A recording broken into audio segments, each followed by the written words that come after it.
You know I came through with the fuego. You know I came through. Hey, you know I came through. You know I came through with the fuego. You know I came through. Hey, you know I came through. Nowadays I cannot lay low. I cannot lay low.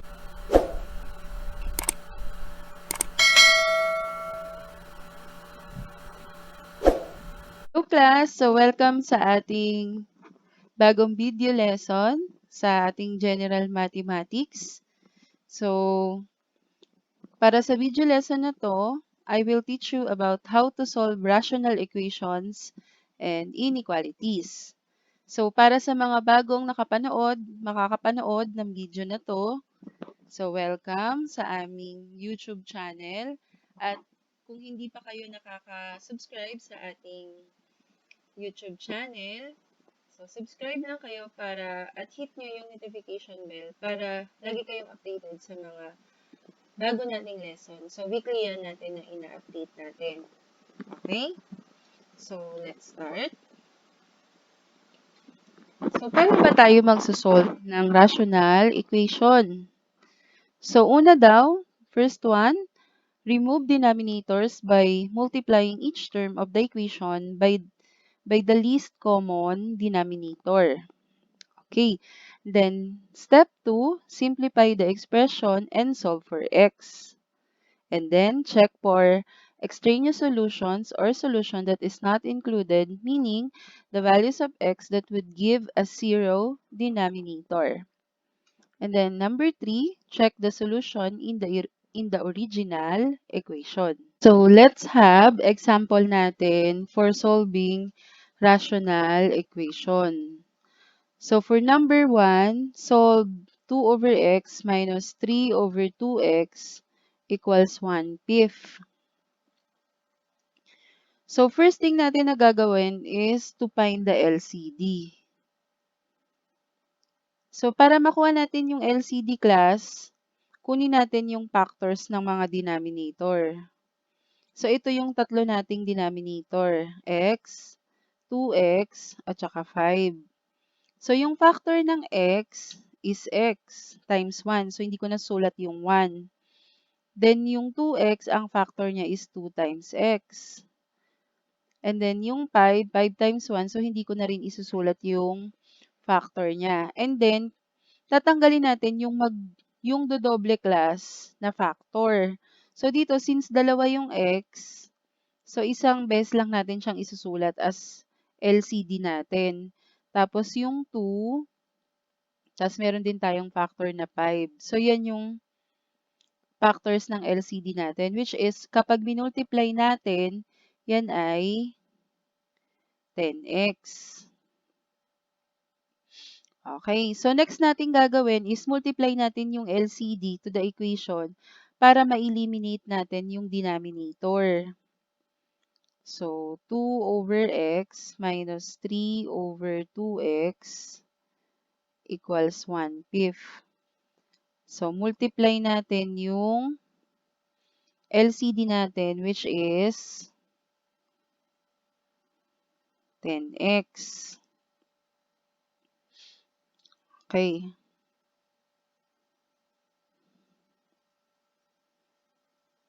So, 10x multiply to 2 over x. So, 10 over x, makakancel natin dito yung x natin. Ayan. So, magiging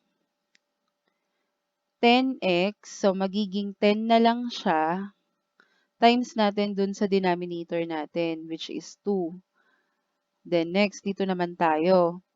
So, 10x over 2x. So, ang answer dyan is 5. Makakancel natin yung factors natin na x at saka yung 2. So, 10 divided by 2, 5 na lang yung natira dyan. And then, dito, multiply natin siya sa numerator natin, which is 3. Okay, so dito naman.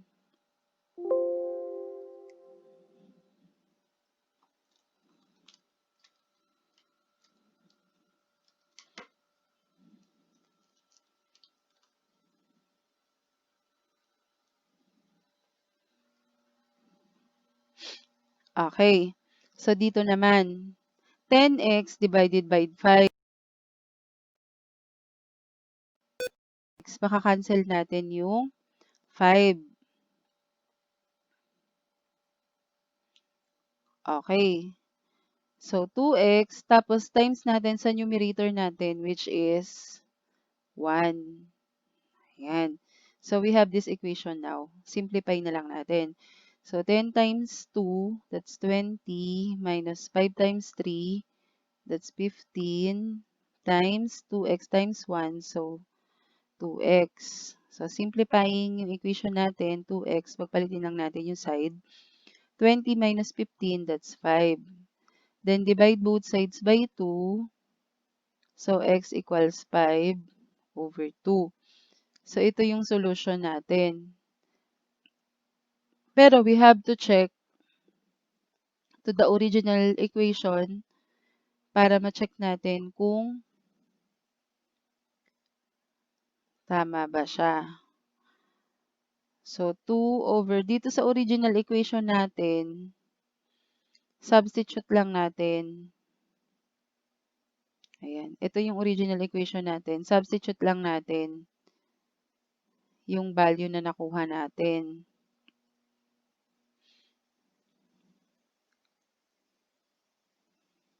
Ayan. So, 2 over 2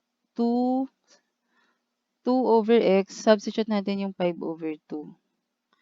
Minus 3, tapos 2 dito, times 5 over 2. Tapos, equal ba siya, class, sa 1/5?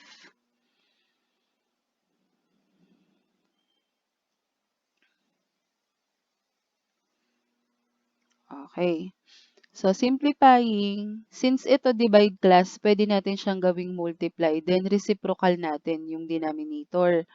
So, magiging 2 times 2 over 5. Reciprocal natin. Ibig sabihin ng reciprocal class, pagpapalitin mo yung numerator tsaka denominator. Kapag divide ng fraction, tapos gagawin mo na siyang multiply. Minus 3. Tapos dito naman, masisimplify natin yung 2 makakancel natin. So, times yung 3 na numerator natin, simplify muna natin yung denominator. So, makakancel natin yung 2, magiging 5.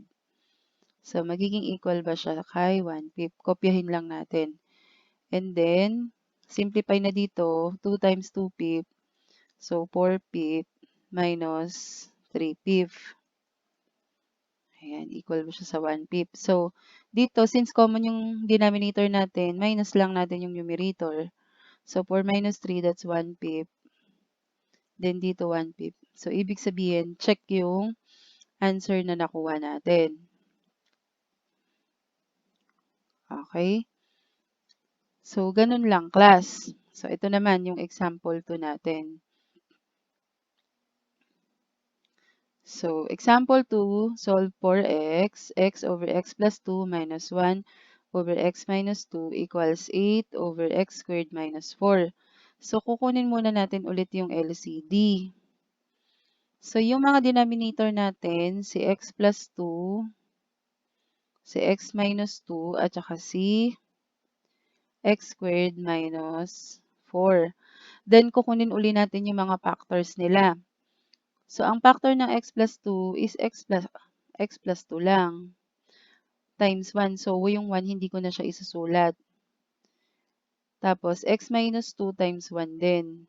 Hindi na rin natin isusulat yung 1. Then, dito, si x squared minus 4, ang factor niya is x plus 2 tsaka x minus 2. Difference of 2 square siya. So, ang factors niya is sum and difference nung square root ng first term niya, tsaka yung second term. So, which is x. Tapos, square root ng 4 is 2. So, tsaka plus minus 2. Okay. So, ang magiging LCD natin, tatanggalin natin yung merong magkakapareho. So, dito magkapares yung x plus 2. Isang beses lang natin siyang isusulat. Tapos, dito magkapares din yung x minus 2. Isang beses lang din natin siyang isusulat. So, ito yung LCD natin. Then, eliminate natin yung denominator by multiplying dun sa LCD natin. So, we have x over x plus 2 minus 1 over x minus 2 equals 8 over x squared minus 4. So, multiply natin yung LCD natin, which is x plus 2 and x minus 2. And then, so multiply natin bawat term. X plus 2 times x minus 2 times itong x over x plus 2. So, makakancel natin to class. Then, ang matitira is x minus 2 times yung numerator natin. So, x minus 2 times x. Okay, so dito naman sa pangalawa, x plus 2 times x minus 2 times 1 over x minus 2. So, dito makakancel natin yung factor na x minus 2. Then, negative 1 times sa numerator natin. So, ang natira is x plus 2. Okay, so dito naman sa pangatlo. Then, dito, x plus 2 times x minus 2 times 8 over x squared minus 4. So, makakancel natin ito. Dahil ito yung factors nun. So, ang matitira dito is 8. So, 1 times 8. Okay? Now, we have this equation. Simplify na lang natin to get yung solutions natin. So, distribute natin si x kay x minus 2. So, x squared minus 2x. Then, dito, distribute natin si negative 1 kay x plus 2. So, negative x minus 2. Tapos, copy lang natin yung 8. And then, simplifying, x squared, pagsamahin natin yung 2x tsaka negative 2x tsaka negative x, so magiging negative 3x minus 2, tas transpose natin yung minus 8 natin. Positive, so magiging negative. Okay, and then simplifying, x squared minus 3x, this one, negative 2 plus negative 8, so magiging negative 10. And then, so mapapansin natin dito class, meron siyang, ito ay quadratic expression. So, factorable. Check natin kung factorable ba siya. Pwede natin i-factor siya as a product of two binomials. So, check natin. Si 10 ba, meron ba siyang factor na ang sum is pwedeng maging negative 3? Okay, so check natin. Si 10, ang factor niya is 5 at saka 2. So, pwede. Or 10 times 1. Kung 10 times 1, 11 at saka 9 ang pwedeng maging sum or difference. Dito naman sa 5 and 2, kapag sum, 7. Pag minus naman, 3 ang kanyang difference. So, ito yung pwede. No? Tapos, negative dito yung sign natin, class. Ibig sabihin, magkaiba yung sign nitong dalawa. So, dito, since negative dito, class, ibig sabihin, ang mas malaki, yun yung magiging negative. So, ibig sabihin ito ay positive 2. So, kaya kapag inad natin to class, ang sum niya is magiging negative 3. So, tatama na siya dito sa gitna natin. Then, ang product niya is negative 10. Okay? So, sulat na natin x minus 5 tsaka x plus 2. Okay? So, tapos, i-equate natin yun sa 0. Yung dalawang factor para makuha natin yung solution. So, x minus 5 equals 0, tsaka x plus 2 equals 0. So, dito, we have x. Transpose mo lang yung 5. So, magiging positive. Then, dito, transpose mo yung 2, magiging negative 2. Ngayon, paano natin, meron tayong nakuha na dalawang solution. Si 5 at saka negative 2. Ngayon, paano natin malalaman kung tama ba yung nakuha nating sagot? Kasi minsan class, merong solution na extraneous. Ano ibig sabihin ng extraneous? Ibig sabihin, siya yung solution na hindi naman kasama. Kasi nagiging undefined yung equation kapag siya yung sinasubstitute mo. So, dito iti-check natin dun sa original solution yung nakuha natin para malaman natin kung tama. Ayan. So, dito tayo sa checking. So, for x equals 5,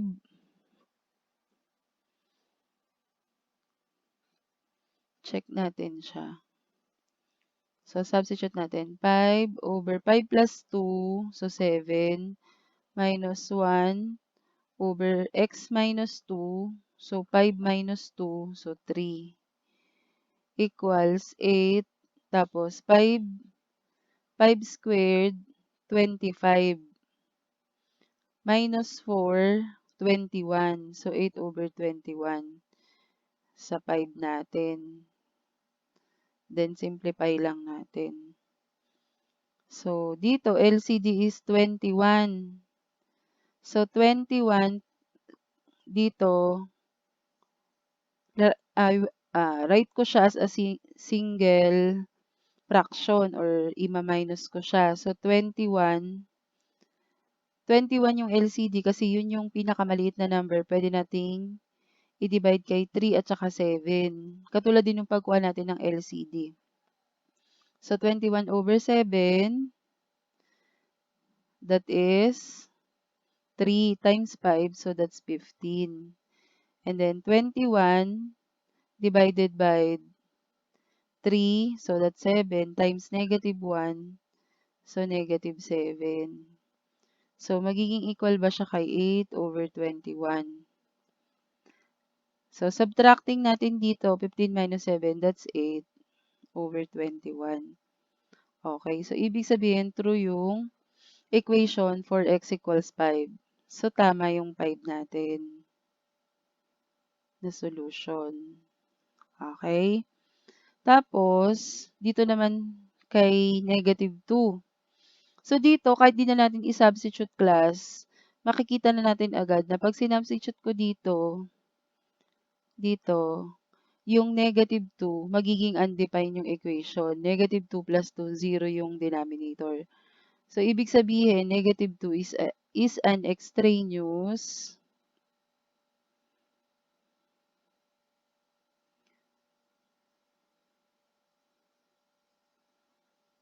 solution. So, hindi siya kasama dun sa solution set natin. The only solution for this problem is yung 5 lang.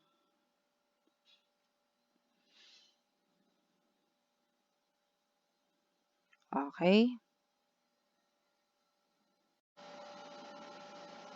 Okay, now class, I want you to try this problem. So, for number 1, 3 equals 5a plus 6 over 2a plus 3. So, for number 2, 1 over 2b plus 5 over 4 equals 8 over b. And for number 3, m over m minus 8 plus m over 2 equals m squared over m squared minus 10m plus 16. So, pause nyo yung video class, then try to answer this, and then later, I will reveal the answer. So, try nyo siyang gawin sa notebook nyo, class. Okay, so solve natin. For number 1,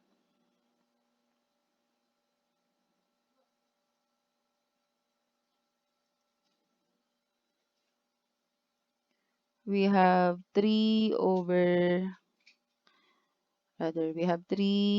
5 equals 5a plus 6 over 2a plus 3. So, ang LCD niya, since 2a plus 3 lang naman yung denominator, yun na agad yung LCD niya. So, multiplying by its LCD, that's 2a plus 3. Or pwede rin class cross multiply dito. So, it becomes 3 times 2a plus 3 equals 5a plus 6. So, na-eliminate na natin agad yung denominator natin. Okay? Tapos, distribute natin si 3 sa 2a plus 3. So, 6a plus 3 times 3, that's 9. Then, copy 5a plus 6. So, transposing 5a, so 6a, it becomes negative 5a. Then, 6, yung 9, magiging negative 9 na. Transpose natin. So, simplifying 6a minus 5a, that is a na lang. Then, 6 minus 9, that's negative 3. Okay, so yan yung ating answer. Next, for number 2, we have 1 over 2b plus 5 over 4 equals 8 over b. So, ang LCD natin dito, class, so 2b, 4, tsaka b, yung mga denominators natin.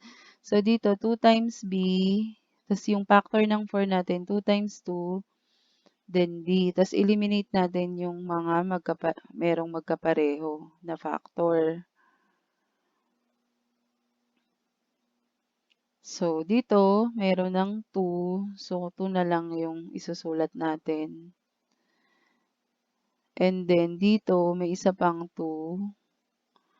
And then, yung b natin. So, naging 4b ang ating LCD. So, multiply natin dito sa equation natin para makuha natin yung sagot. So, magiging 1 over 2b plus 5 over 4 equals 8 over b. So, multiplying sa LCD natin, which is 4b. So, 4b divided by 2b. So, makakancel natin yung 2 at saka b times 1. So, 1 times 2 times 2 na lang. Plus 4b divided by 4. So, magiging b na lang. Makakancel natin yung 4, then yung 5 na numerator natin. And then dito, 4b, so cancel natin yung b. So, magiging 4 na lang times yung numerator natin na 8. Okay, so we have this equation now. Simplify na lang natin. 2 plus 5b equals 4 times 8. So, that's 32. So, 5b equals 32. Transpose natin yung 2, magiging minus. So, 5b equals 30.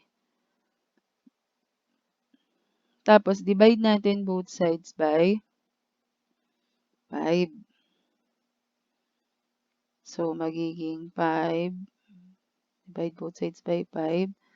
So, 30 over 5, that is equal to 6. So, ito yung solution natin. Okay. So, for number 3 naman,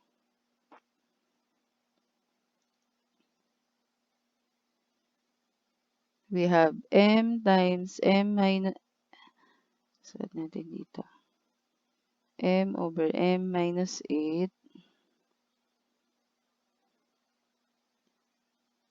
m over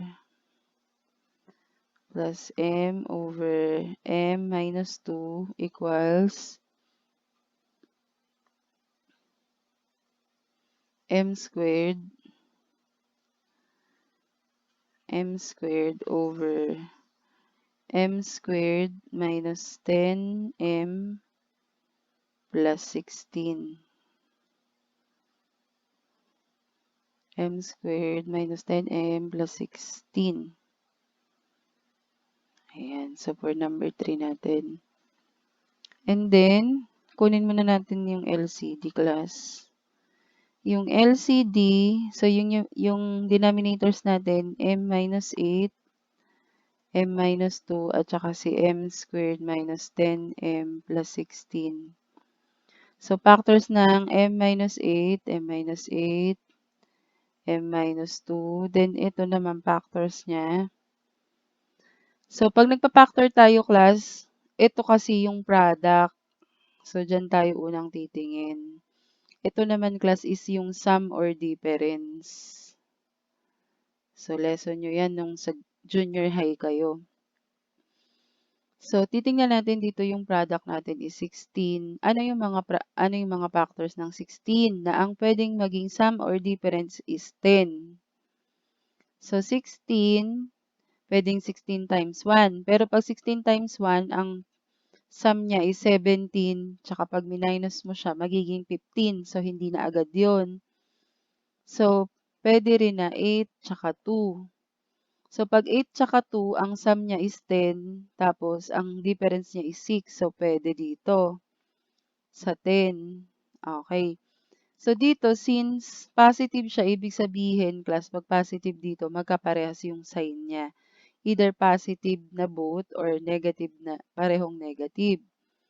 So, dito, since negative siya, ibig sabihin, parehong negative yung factors natin. So, pag chinek mo, class, negative 8 times negative 2, so positive 16. Then dito, negative 8 plus negative 2, negative 10. So, tama yung factor natin.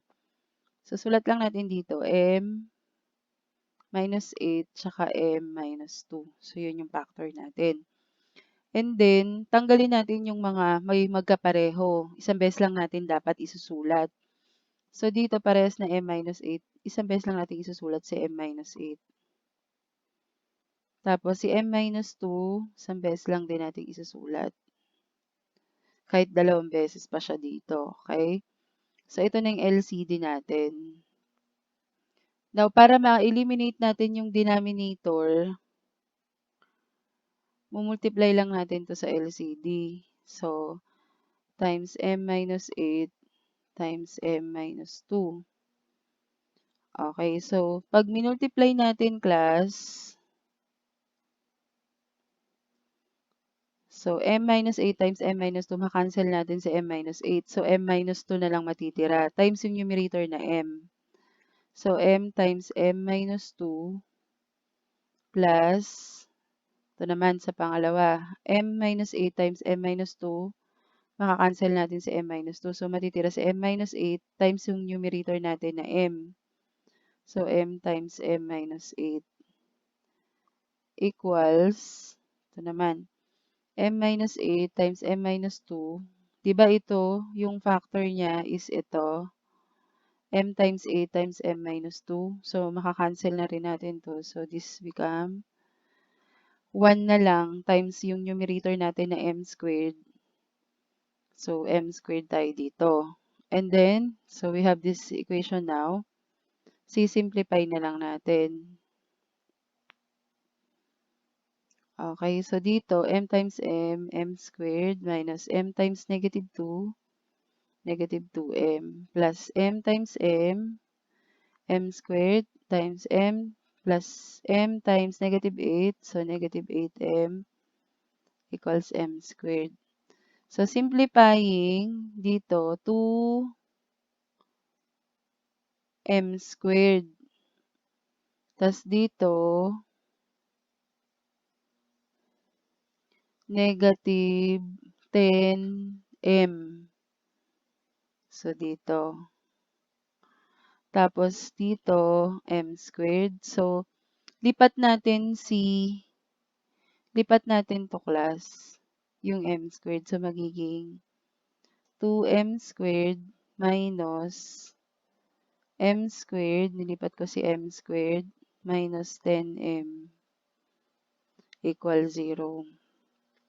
Tapos, simplify, 2m squared minus m squared, so m squared na lang, minus 10m equals 0. And then, dito, meron siyang common factor, class, which is m. So, ipa-factor ko siya. So, m, pag nilabas natin si m, ang matitira dito is m. Dito, pag nilabas ko si m, ang matitira is 10. Ayan. So, dito, dalawang factor natin. Isang m, tsaka isang m minus 10m. Paghiwalayin natin siya. Equate natin siya sa 0. So, m equals 0 dito sa pinakauna. And then, sa pangalawa, m minus 10m. m minus 10, rather, equals 0. So, transpose mo siya, magiging m equals 10. So, may nakuha tayong dalawang factors class. 0 at saka dalawang solution, rather. 0 at saka 10.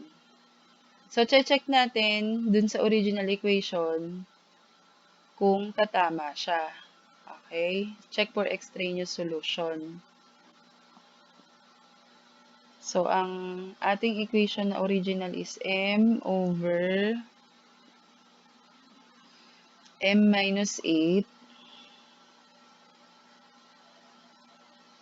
plus m over m minus 2 equals m squared over m squared minus 10m plus 16.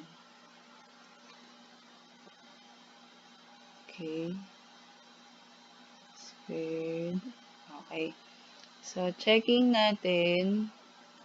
Dito muna, if m is 0. If m is 0 class, so dito, pag 0 si m, so 0, negative 8 dito, dito negative 10, dito 16. Tapos itong numerator is 0. So, ibig sabihin, wala namang terms na magiging undefined. So, ibig sabihin, si 0 is a solution. Okay? Next, for sa 10 naman, sa 10, 10 minus 8, negative 2. So, sige, substitute natin. So, magiging 10 over 10 minus 8 plus 10 over 10 minus 2. Then, 10 squared over 10 squared minus 10 times 10 plus 16. Okay. So, simplifying 10 over 2 plus 10 over 8. So, mag-equal ba siya dito? So, magiging 100. 10 squared over 100 minus 100 plus 16. Okay, so simplify. 5 plus, this is 5 over 4.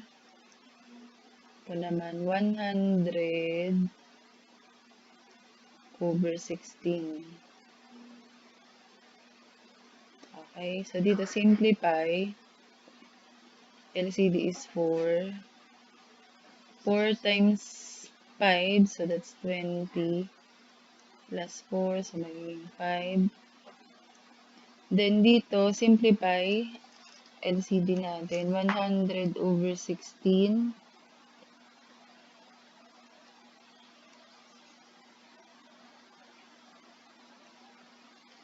Okay, so 25 over 4. So dito, 25 over 4 din pag sinimplify natin. Okay, so ibig sabihin, true yung equation natin for m equals 10. So, 10, si 10 ay solution din. So, 0 and 10 ang solution natin dito.